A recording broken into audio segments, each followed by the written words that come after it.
Good evening, everyone, and welcome to our keynote uh, address here tonight at our leadership training.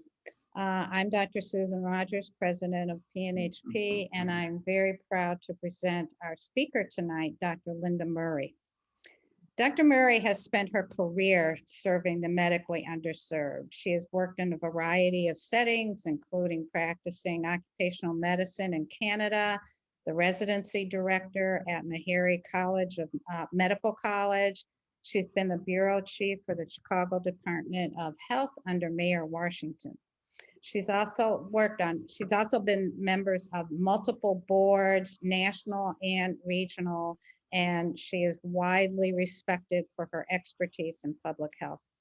She has also been the Cook County Health System Chief Medical Officer for primary care, where she was overseeing 23 primary care clinics and community health centers that comprise the ambulatory and community health network of Cook County Bureau of Health Service. And actually, she was my boss at the time when she was doing that. And she is also an attending physician in the Division of Occupational and Environmental Medicine. Now, Dr. Murray has retired, but she is still devoting the rest of her career time to being an enthusiastic full-time troublemaker. That's what she is. And I'm sure there's a genetic connection with her and John Lewis somewhere. I'm not sure where it is. But she has always been a voice for social justice and health as a basic human right for over 50 years. And she is quick to call out racism and ignorance whenever she sees it. So I first met Dr. Murray in medical school many years ago, and she has actually been a major influence on many of my career decisions. I'm proud to call her my mentor, a role model, one of my cheerleaders, and most of all, a friend. Welcome, Dr. Murray. Thank you. Thank you so much, Dr. Rogers. Let me get my screen up here. I want to thank all of you all for coming to this part of the leadership training. I was able to look at some of the pre-recorded segments of this training. If you haven't had a chance to do that, I really invite you to. There's some excellent sessions there. I want to start off, I will make these slides available through the PNHP office later, but I want to start off with Brother Malcolm here. And this is one of the quotes that I keep on my desk. We need people to think, but thinking can be dangerous. So I'm one of those many doctors that in 1987 signed the initial statement announcing the formation of PNHP. And I remember that's some 34 years ago. At that time, some of our members thought we would have this done. We would have single payer in a year, 2 at the most, maybe 3. You can see we're 34 years down the road. And so that's reason enough, I would argue, for us to be thoughtful and really think about what we're trying to do here. I want to start off with the land acknowledgement. I'll let you read the details of this. This is for the Chicago area, but I think it's important that we remember, especially for this talk, that we live on stolen land. So in these PNHP leadership trainings, I know this is the second virtual one we've done. Many people come to these and they're a little nervous. They feel like they're not a good public speaker, or they don't know quite how to phrase an argument, that they're not sure they can take a leadership position in their class or in their hospital or practice setting. And what I want to suggest to you, that if you think about what we have to do as leaders, the same way you think about being an excellent clinical physician, the skill set is really very much the same. The first and most important thing is you have to ask the right questions, and good questions, and continue to ask the questions, even when you think you've heard an answer. Obviously, you have to be able to listen to people, because you can't try to change someone's mind, whether it's a patient, to convince them to get a flu vaccine or a COVID vaccine or to stop smoking, unless you're able to listen to them and really understand where they're coming from. You have to be able to think systematically, and we don't necessarily help you with that very much in medical training, but we try. This is something that takes a long time. Whatever you learn today about single payer may not be true in 3 or 4 years. Certainly the situation we're in today is very different than 10 years ago, or certainly 20 years ago. You have to be able to be willing to get new information and integrate it. You have to be willing to live with ambiguity. You can't practice medicine if you think it's cut and dry and just a formula. This is probably the most important thing that I think PNHP as an organization has to really grasp. You have to understand what limits we have as a physician-based organizations and where and when to ask for help. I think you have to be passionate, and you have to understand that we as a physicians organization, even though we're experts in the area of medical care, we have to be willing to learn from other people and movements and issues. So let me start with this very quickly. This is how we think about what makes people healthy or sick in public health. This is what we call an eco-social model. That detail's not important, but what we think makes people sick or healthy are these structural determinants of health. Today, people are talking a lot about structural racism. This is what we mean, how government is set up, what's going on with housing policy, what goes on with education. That little blue square there is also important. I think more and more of our medical schools are trying to talk about social determinants of health, but those are just the intermediary steps, whether or not you have health insurance, whether or not you have transportation to go get health care. I would be remiss if I did this without acknowledging the fact that we are in the midst of a global pandemic. This is also not unusual. Those of you who are closer to my age won't be surprised by this, but for those students and younger physicians, let me be clear. This is a historical panoramic of pandemics. The pandemic that has had the most significant influence in my career has been the HIV pandemic.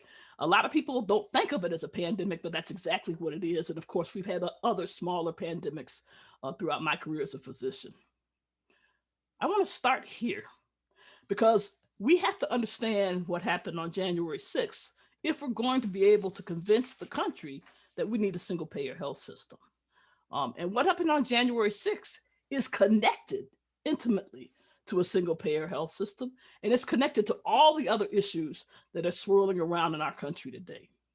I thought it very honest and enlightening that they saw fit to have a gallows up here in their demonstrations, but this quote is from King, and he points out that every time there's a big embarrassing problem, whether it's the murder of people registering people to vote in Mississippi, or whether it's a lynching, or whatever it is, we get some outcries from the general public saying that we believe in brotherhood, racism is a health problem. But each time the Black community and other communities that are oppressed, this is not news to us. And one of the problems we have is that every time there's any kind of small advance towards social justice, we get a backlash in this country. And that's really what happened on January 6th. I'm losing here my little. So a lot of commentators said this was horrible. This is an American. We don't understand how this is happening. I saw Senator Cruz give a speech on the floor of the Senate, and he was very clear what this is connected to. And he called out the election of 1877. Now, I'm a physician, I'm not a historian, but I remember I don't remember it because I wasn't there, but I remember the election of 1870. That's the Rutherford B. Hayes election. That's the election where the Republicans deserted us, deserted Black people, deserted former slaves, and withdrew the troops from the South so that Rutherford B. Hayes could become president. And we unleashed a whole decades of domestic terrorism. This is just one of the massacres that occurred in 1866. Right away, as soon as the troops, even before the troops left, you had people being killed and lynched and beaten and basically reinstituted in slavery. Here's another one on Easter Sunday in 1873. Again, hundreds of people, hundreds of white men coming through Black communities, killing people, raping people. And this one relates directly to January 6th. This is Wilmington, Delaware in 1898, where you had a Republican elected officials. That meant, just to remind you, the Republican Party then is the party of Lincoln. It's the party of abolition of chattel slavery. And in Delaware, it was a biracial party, a party of Black and white elected officials winning the election in Wilmington. These gentlemen here, they were called red shirts. They didn't like having Blacks in the country, running Wilmington. And they came in with guns and rifles and basically did a successful coup. They just took over the government and that was that. And nobody looked back, nobody thought anything of it. So this problem of a coup has happened before in our history. This fight back against any kind of progress, especially having Blacks elect people with people to vote, is a problem. I'm going to be mentioning books here. I don't do it just to say you ought to read all of them, but I want you to be aware. As I said, one of the things we have to do if we're going to be leaders, if we're going to be good clinicians, is we have to be willing to get new information or review old information and put it in a framework so that we can connect the dots on all of these issues. Let me remind you, these two are two excellent ones to start off with, especially Roxanne's book on Indigenous history. Very pleasant reading. I'm not going to give you any bad books that are dull to read. But I want to remind you that the clearing of Native Americans from their lands, first west of the Mississippi and then all of their lands, is a critical part of this country's history. And also, as physicians, let me also remind you that in all of these treaties was a treaty obligation to provide health care, medical care for Native Americans, one of the many things that we failed to do in these treaties. When Trump was elected, I immediately went back to these three books, and I encourage you to go back to them too. I won't spend a lot of time talking about them, except to say this. Can you really understand racism in the United States if you don't understand what white people are and what the history of white people are? I would argue no. Don't think you know and understand it. So Nell Painter's book I always recommend. So here are some of the basic mythical lies that we have in this country that don't allow us to connect up the way we need to and to make allies where we need to do it. Most Americans, most Black Americans, are not aware of the fact that only about 5% of Africans stolen from the continent and brought to the New World, to the Western Hemisphere in the transatlantic slave trade, only 5% of them ended up in the United States. That meant 95% of them ended up where all this map goes, in Brazil, in the Caribbean, in Mexico. So the reality is most African Americans, that is to say, most people from the African diaspora with a slave history tracing back to the transatlantic slave trade, do not live within the United States. They do not speak English. They speak Spanish and Portuguese. When you just keep that fact in your mind, it changes the political dynamics of the entire hemisphere and what we need to be doing and what we need to be concerned about. The bar chart there I always use for first for my grandchildren, but for other young people. Slavery was not that long ago. It still represents 60% plus of the time that we spent in this country. But let me put it to you in a more clear way. I'm 72 years old. When I was a child, I remember being introduced to old, in my mind, ancient Black people who I was told were born in slavery. I remember them touching my hands, sitting on their laps. I remember them hugging me. That's how near slavery is. Now, my grandchildren will never have that experience, but slavery was not that long ago. And if you keep that in mind, we may be able to make changes that we need to make. Racism, which I know PNHP is arguing is a healthcare emergency, a public health emergency, I certainly agree. Racism is not just a Black-white dynamic. And so I'll just mention some other books here. I won't spend time talking about them. We'll talk about what these are speaking of. So one of the things that happened during Jim Crow after the Civil War is you also had the conquering of the northern 40% of Mexico. And even though there was a treaty involved with that, the reality is we spent the next bunch of decades lynching Mexican Americans.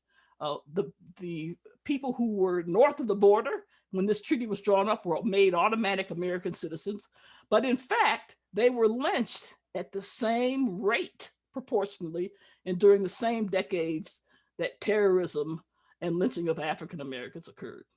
So when I see these pictures of unaccompanied minors and families fleeing, in this case, not just Mexico, but Central America, I don't think they're odd. What I see there is the same kind of terrorism that forced Black people to flee the South and go to Chicago and Pittsburgh and Cleveland and New York and Los Angeles. The same dynamics. The most horrific mass lynching that ever occurred in the United States occurred in 1871 in Los Angeles, when some 500 white men stormed into a Chinese community and lynched at least 20 Chinese men and boys and rampage through the neighborhood. This process of racial violence is an old process. And of course, we'll remember the Chinese Exclusion Act. So after we convince people to come and bring them over here to build the railroads and work in the gold mines, then we passed legislation to prohibit them. And I want to remind us what we did to the Japanese during World War II. So this problem of Asian hatred is not a new problem. It is part and parcel of the structure of this country. Another great book that goes through the history of anti-Asian racism. Each group has its own particular brand that's used, its own set of laws that try to make sure that we're kept inferior and oppressed. So this is Kamara Jones, one of our leaders in public health, and she has a definition for racism that I think is simple and straightforward. Racism is a hierarchical system. It's not a bunch of bad thoughts. I mean, people that have racist thoughts, they're often bad, but the point I'm trying to make is it's an ideological system that says human beings exist in a hierarchy. And that hierarchy unfairly disadvantages some people. It unfairly advantages the people that are on top, and it saps the strength of the whole society.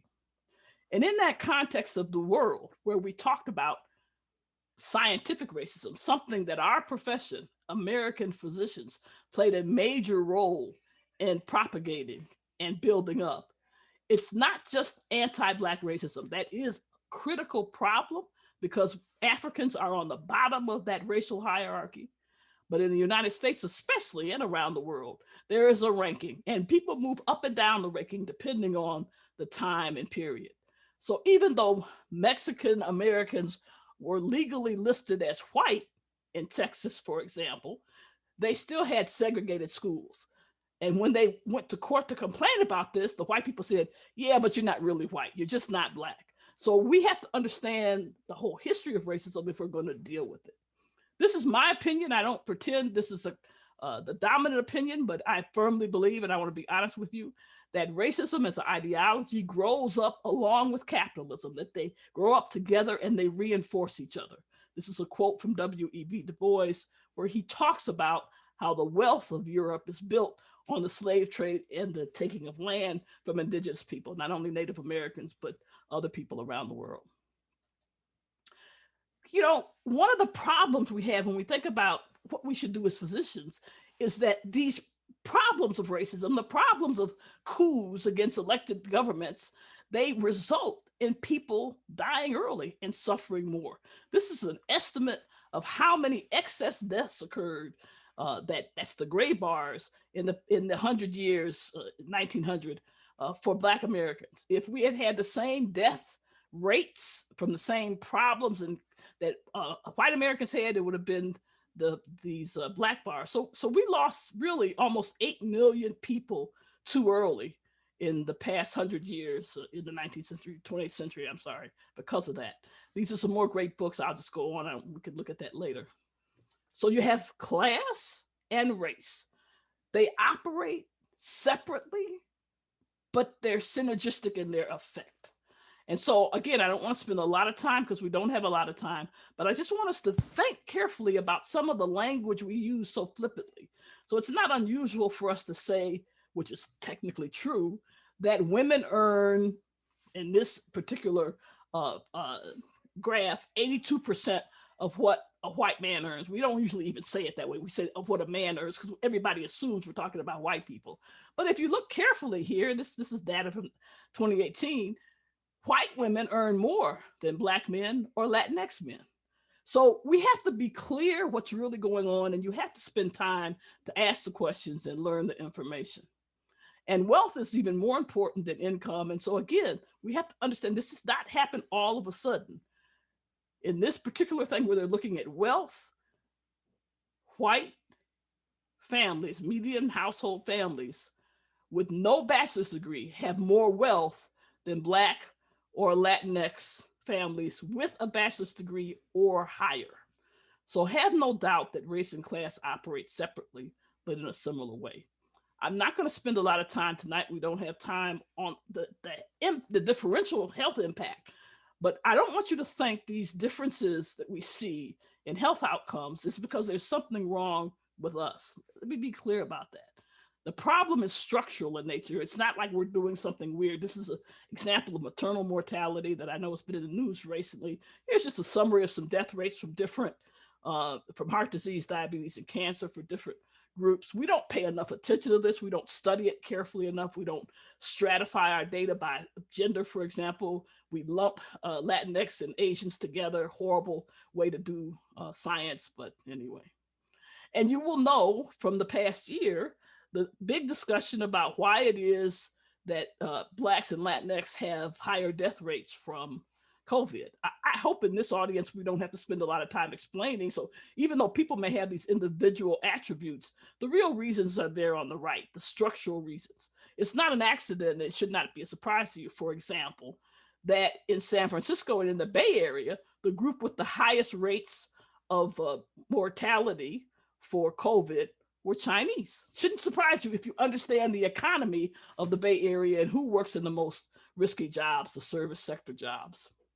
So this is where we are, in fact, for real essential workers. I'm not talking about those of us that are privileged to work in healthcare. We clearly were at high risk and we clearly played an essential role and still are playing it. But the reality is that the people that stock the grocery shelves, the people that are picking the produce, the people that are working in meat packing plants, the Amazon truck drivers, these are the people that actually are the essential workers. They're not getting paid. And basically, they have no choice but to work. And I want to remind all of you, though I don't think you need to be reminded, we have a horrible medical care system in the United States of America. We do not have, by any measure, the best medical care system in the world. This is a look at, this graph is here because of COVID. So the blue counties, there are 3,000 counties in the United States. The blue counties are the counties that have hospitals and ICU beds of some type. The orange counties are counties where they have hospitals, but absolutely zero ICU beds. Look at that big area. And the gray counties are counties where there are no hospitals, including even a big industrial state like where I sit here in Illinois.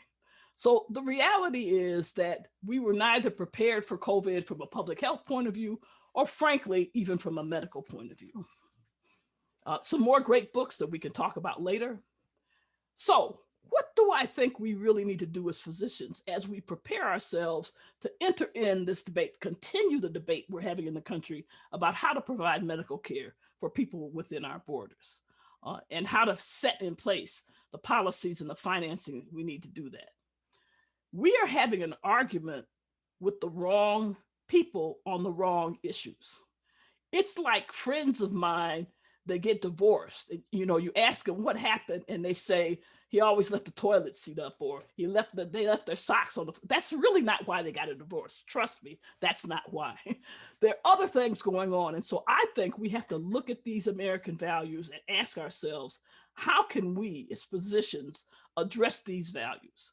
These American values are the reason why we don't have a single payer system in this country. They're the reason why racism flourishes. They're the reason why most people don't have sick days. And so many of our workers work at wages that can't support themselves. We have a narrow focus on the individual. Now, when we're in an exam room, that narrow focus becomes critical. You have to focus on the person that's there. But even when we do that, you have to also pay attention to the family situation, what neighborhood they live in, what kind of job they have. So this narrow focus on the individual, it's like a schizophrenic reaction. It's the, you know, I should be able to not wear a mask because I'm an individual. I should be able to not have a seatbelt because I'm an individual. So this narrow focus and raising of individual values is a problem for Americans. It's something, it's not unique to us, but it's something that we are way off the scale on compared to many other cultures and countries. We're ahistorical. That's one reason I put in so many books on history there. If we don't understand why George Floyd got murdered, and if we think that that is a sudden event, that it never happened before, then we have real problem addressing the underlying conditions that cause these kinds of problems. And so we have to have a better understanding of our history. We can have debates about it, we can disagree about it, but we have to have some sense of how we got to where we are. How did American medicine end up here? This country supports a white supremacist ideology. That's what's going on in Congress today when they make a decision that DC shouldn't be a state.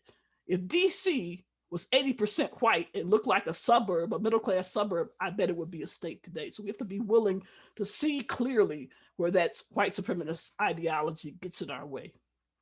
We have some myths that are just plain lies, and you would think an intelligent group of people wouldn't think that. We have the myth of American exceptionalism. Explain to me, when you think about all of human history, what is so exceptional about the United States of America? I don't mean exceptionally bad, just exceptional in general. There is nothing that any rational person would say is so unique and exceptional about the United States. We have a myth of meritocracy. We pretend as though people get where they are based on their merits. But we know that SAT and ACT scores are more closely related to parental income than to what kind of grades people got or how smart they are, obviously.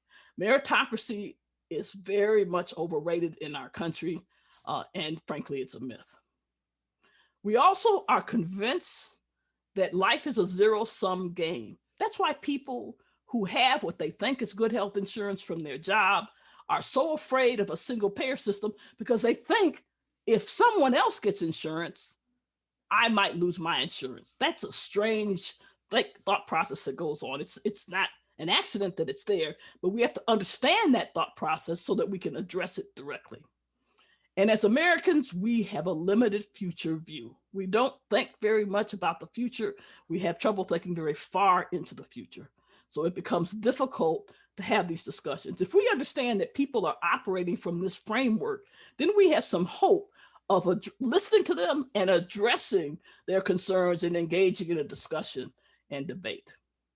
These are things I think we should do as leaders, and I think we can do them. This, just in case some of you aren't from Chicago, this is the White Coats for Black Lives reaction to George Floyd at the Northwestern. I think as a physician, if you want to be a physician leader, you have to learn some history. You don't have to be a historian. You don't have to read all the books. You don't have to read any of the books I put up, but you have to get a sense of history. What's going on in your hospital? What's the history of your community? How are things working? You have to understand that racism has never been binary, even in the United States. And so you need to be asking yourselves, what's going on with people that aren't considered white in your community? You do have to understand, wherever part of the country you're in, that anti-Black racism plays a major special role. You have to know how we got here. Here I blame the medical schools. You have to understand how American medicine ended up here. How did we end up the only rich country in the world without universal health care? How is that possible? If you don't understand the history and all of that and racism, you get lost in that. Be clear what values you're supporting. What should we be saying as physicians? What do we believe in as physicians? Do we believe that everyone deserves to have medical care no matter what?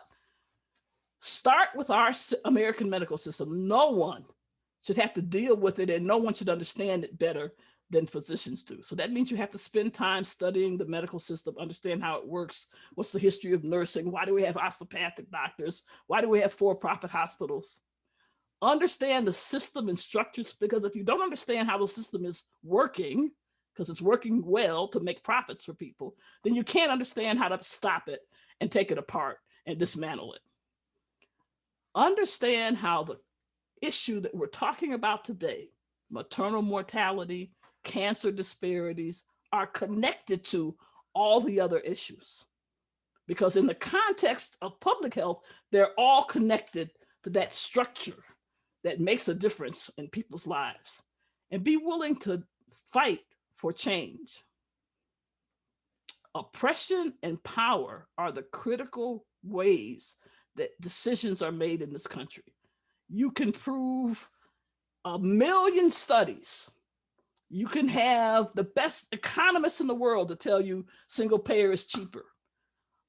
You can point to 1 million other countries with healthcare systems better organized than ours. That's not hard to do.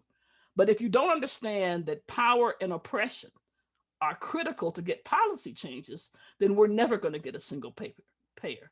And that means we have to understand who's being oppressed, who's being screwed by the medical system, who's being screwed by the education system, who's being screwed by the criminal justice system, and make an alliance of all of those groups so that we can assemble enough power to make a decision. I want to just end with these last few slides.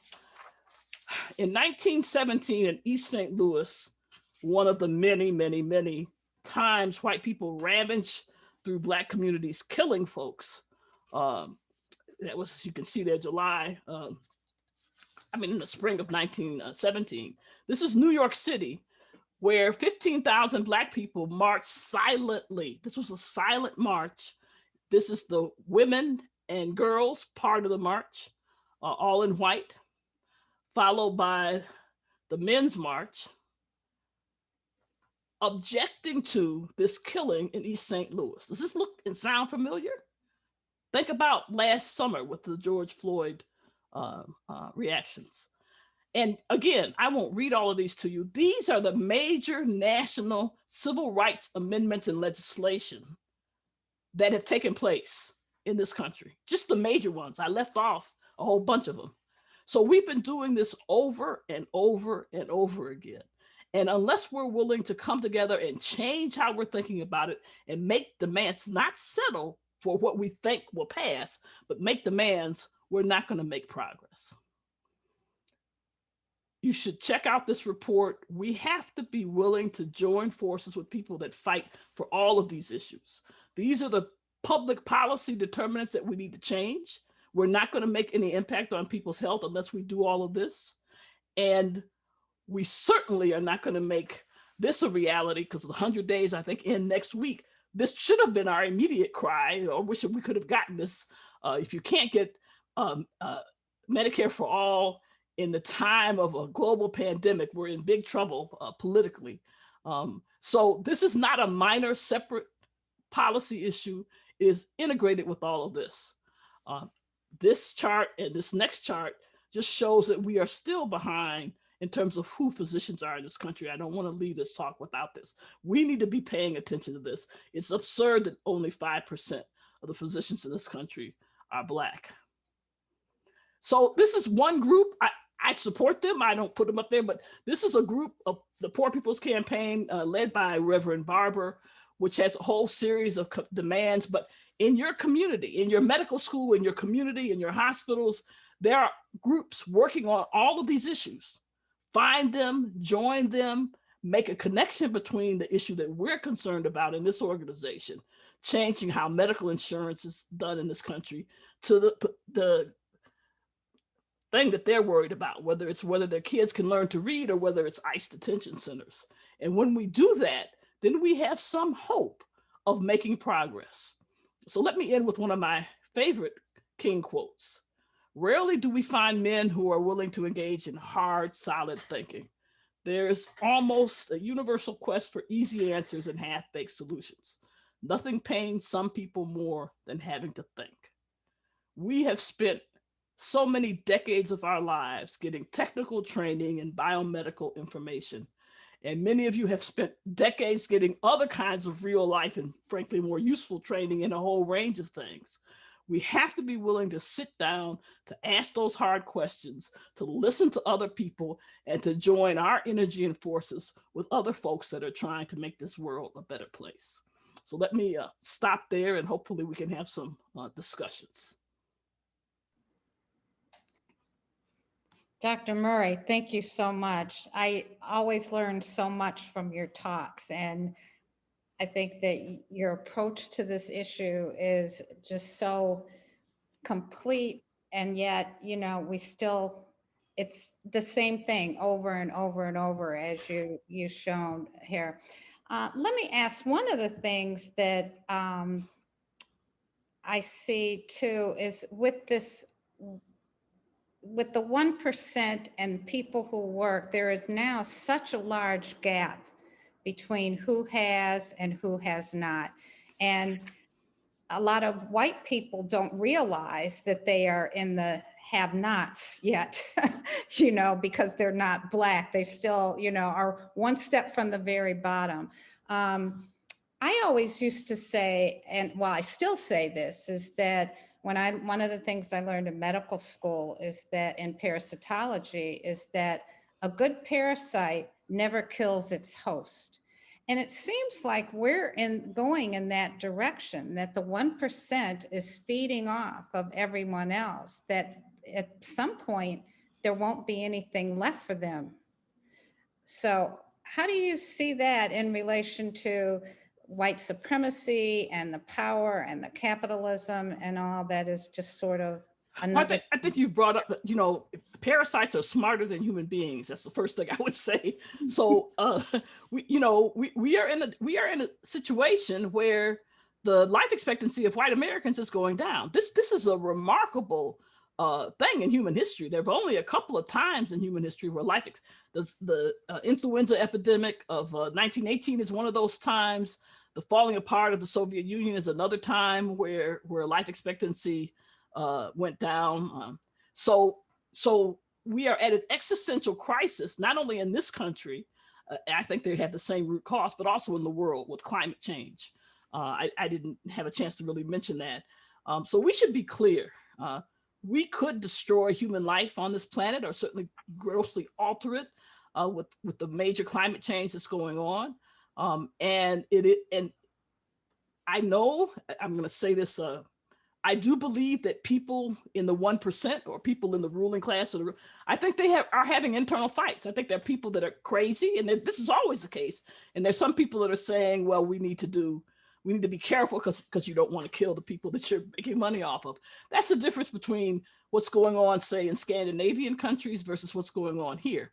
But we should be clear, if we don't change the power relationship between the global North and the global South, we'll all be in trouble. Okay, just like if we don't change how we're dealing with this pandemic, if the global North keeps all the vaccines and the global South remains unvaccinated, we're going to have mutants that we're not going to be able to control all over the world. So I do think this is a time when, and that's where passionate comes in. This is a time where we have to take the knowledge that we have to take the skills we have to read and look at the literature and look at the science and understand that this is a major problem. There's no question that racism has been used to oppress white workers, especially, and that continues. But again, as you say, at least they're not Black. So that's why racism is so fundamentally important to attack. Where people work together, and there's certainly a long history of people working together, it's always a struggle, they can make progress. So where workers come together, if you can get rid of the racial differences and become allies, then you're able to make some progress. So it's not all downhill. We've gone up and down in American history, but you have to be aware of that historical legacy so that you can make sure that you go farther this time. Yeah, I think it's a significant problem in this country in that this country does not know its own history. It's been so whitewashed and purified that it enables that sense that we are special, and people continue to believe that. But let me ask, what do you think or some suggestions you can make for physicians in the institutions where they practice that are still structures within this country that are based on structural racism, and what is it that physicians, what can we do? Let me go back to what I tell medical students. Just you remember when you're in medical school, you were told start with the patient that you got assigned. You're not going to just sit and read a big textbook on medicine and digest it all at once. Start with the patient that you're assigned. So if you're working in a specific hospital, or you're working in a specific clinic, or you're practicing in a specific community, start there. How is the hospital financed? How are people paid there? What's the difference between what the CEO gets and what the janitor gets? So we can start by examining where we are. I also think that's an excellent way to start organizing. Start where you are. I just raised the question about diversity in the medical profession specifically, but I don't mean to just be talking only about physicians. Start there. If you're connected with a medical school, what's going on with the admissions committee? Maybe you should become a part of the admissions committee. Maybe you should look at and examine how can we change how admission works. Look at these major changes that just are about to happen. Part one of the boards is about to become pass-fail, I think in 2023 or 2022, something like that. What would happen if the MCATs only had 3 grades? Definitely ready, maybe they're ready, not ready, for example. So we can change the structure of how we make these decisions. There's nothing magic. We already know MCATs predict absolutely nothing about how you practice, how good of a physician you are. So why do we act like it does? So I would say start where you are. Start in the community that you're in, okay? What's going on in your community? What industries are there? Is it a community that's on the way up or on the way down? So start where you are and start organizing with the people that you're working with, living with, etc. Because then it becomes easier to make these connections and make the dots. Okay, thank you so much. Specifically to refer back to single payer. We often talk about how single payer will help eradicate some of the racial inequities that we see in healthcare, which hopefully will improve other aspects of people's lives. But what else should we be fighting for that will not be addressed just by improving access to healthcare? Well, I actually do not think single payer by itself will eliminate health inequities, because those are produced by these structural conditions. We should be clear. And so this is what I mean by taking some time and understanding our system. We are talking about a minor change on the fringes of what's important to practicing medicine. We are talking about how we move money around. When we think about single payer, we're talking about how we move money around a medical care system.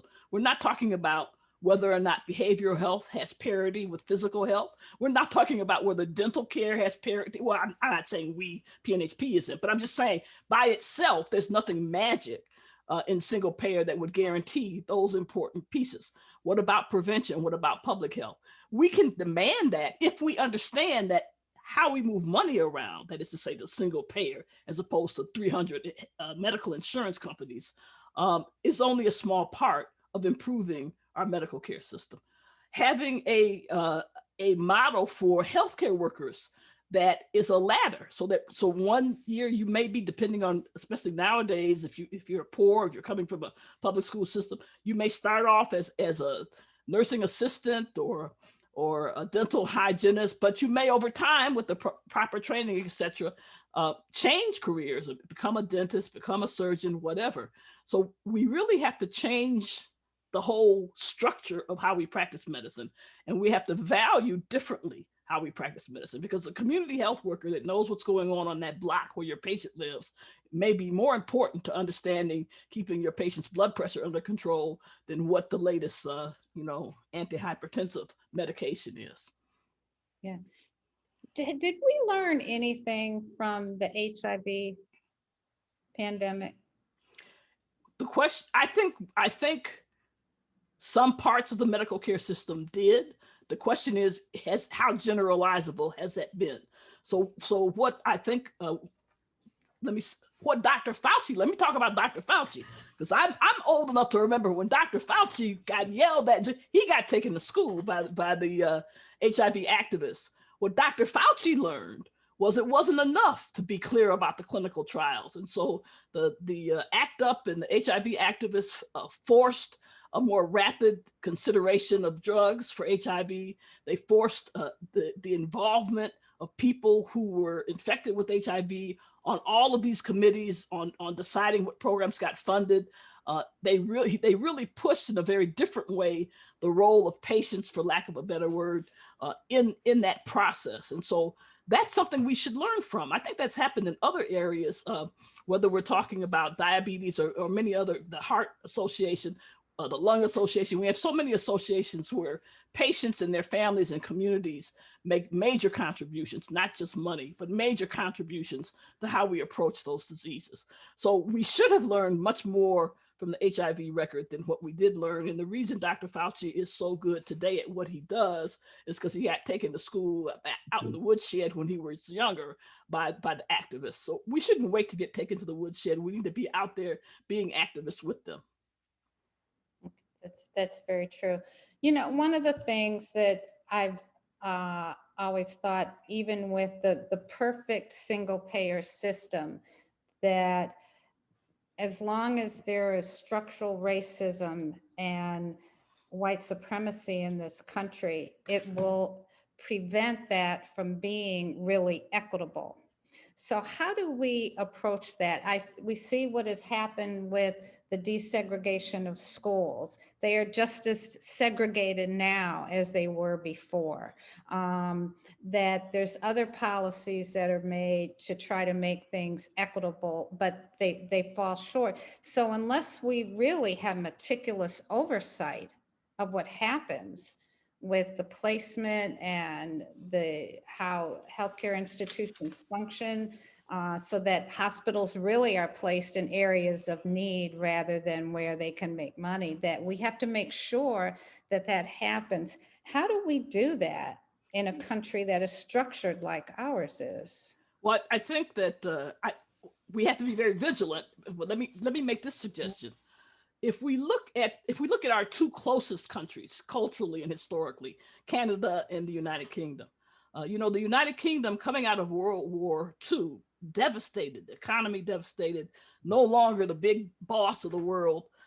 When they started their National Health Service program, they thought, which they started right after the war, that this would eliminate differences, primarily differences based on class. What they observed, it would eliminate health inequities or health disparities.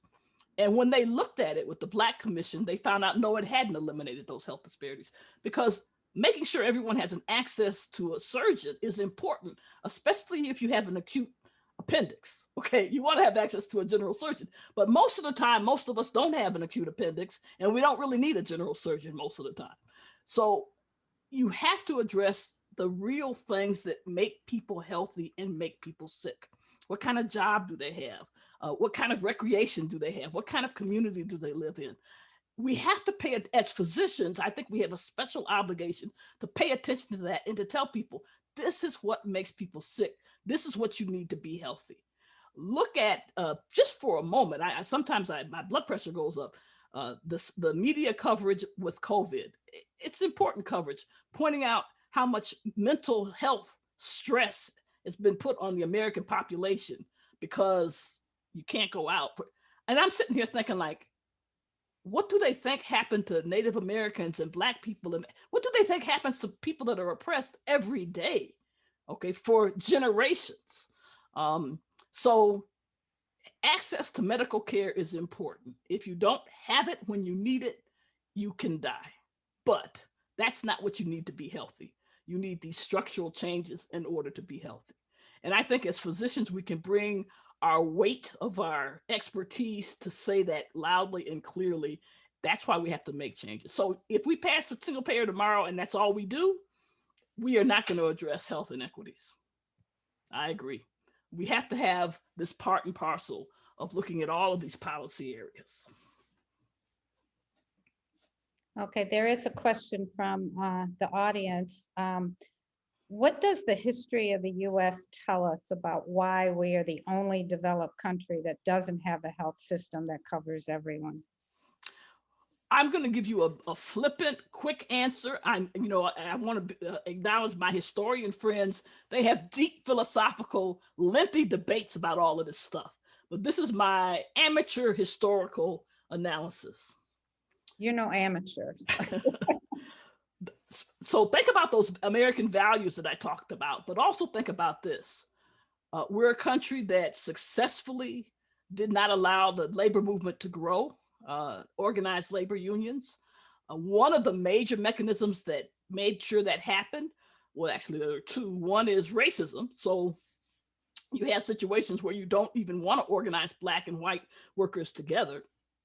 The second thing, of course, is anti-communism, socialism, anything that is critical of capitalism, we also didn't want. So those two things, we have less than 8% of the private workforce in this country are in unions. In Canada, it's like 30 or 40%. And in Scandinavia, it's even higher than that. So those countries that don't have a labor union movement, that is to say, a group of people who are dedicated to looking out for the interests of ordinary working people, those are the people that fight for universal medical care. Because if you don't have that power to do that, you don't get it. So I think that's one of the major things. The other thing, which is a peculiarity of our country and our medical system, you know, we don't look at COVID. We don't have a national medical system. I know we have a lot of federal money that goes in there. We have a state by state. Health is a state responsibility. And so each state does it differently. So if Mississippi wants to have segregated hospitals, that's what they have. If Georgia AMA wants to be segregated, that's the way they stay. So those are the reasons why we have this kind of situation. Other countries are structured differently. They have stronger labor movements. They ascribe to a different set of values. And so they have a different history. Yeah, that's an interesting perspective, because it makes me think that, you know, the military rule, the way you win is you divide and conquer. And so since this country has always been divided, it's very easy to suppress, because it's not as large or as powerful a group that can ever coalesce to fight the issue, because it's always divided. I think we have time for maybe one more question, but how can physicians interact then with the labor movement to help advance single payer? There are a couple of ways, but first, let me be clear. So it's important to have some history here. So, you know, American physicians for a long time was like the typical small business person. Okay, they had their little private practice with their little horse and buggy, and they went around. And then things began to change. You all of a sudden couldn't practice medicine unless you had access to a laboratory, a clinical laboratory. You couldn't practice medicine unless you had access to an EKG machine or an X-ray machine. This is something not every individual physician could buy on their own. So that's where you see hospitals grow up, and you see physicians functioning more in groups, not off by yourself on the horse and buggy anymore. And so certainly starting with when I was a resident, you begin to see in our major large hospitals, especially public hospitals, you see some unions growing up among the interns and residents. Certainly at Cook County, we have and still have a union there. The county attendings at Cook County Hospital in Chicago, Stroger Hospital, have a union. And so around the country at these big institutions, you see more unions. So the one thing I would say is the number of physicians that actually belong to unions has grown, certainly over my career, and I expect it to continue to grow. That's the first thing. The second thing, which may be a little bit unfair because my specialty is occupational medicine, so I actually work with unions on a lot of issues that have nothing to do with single payer per se, but health and their coverage for health is always a big issue. You certainly, politically, unions are important. PNHP has worked with a number of unions. The nurses union comes to mind, for example. NNOC is a strong single payer supporter. So it means talking to the labor, organized labor, and convincing them that fighting for single payer is a reasonable thing to do, that it makes sense for their members. This is a conversation that's been going on for over 34 years, and we have more and more unions signing on to that. And finally, ignoring single payer, I think being clear and allies with labor is an important thing. They are the strongest group, except maybe for churches, in terms of, you know, masses of people belonging to. So I think working with them and protecting them, making it possible for people to organize unions. You know, in some countries, it's much easier than here. It's very difficult here. People are allowed to intimidate people and fire people. It happens every day. So the way you get support from any group is you listen to their concerns, you understand their issues, you support them on their issues that you agree with, and you ask for support on the areas that you are most concerned with and working hard on. So not be divided, so we can't be conquered. That's correct. That's right. That's right. I want to give you a shout out too, because a year before I started my internship at Cook County, you were president of the House Staff Association there that had the walkout and trying to get, it wasn't about money and stuff. It was trying to be able to get a CBC 24/7 in the emergency room. It was for basic healthcare issues. And Right. I remember that walkout very clearly. Well, Dr. Murray, I want to thank you so much for what I think was a very insightful and informative talk to us. And we will be able to access your slides because a lot of those I do want to take another look at. But I really appreciate you spending your evening with us and sharing your knowledge. Thank you so much. Thank you. And I hope to see a lot of you in Denver this fall. I will be there. Thank you.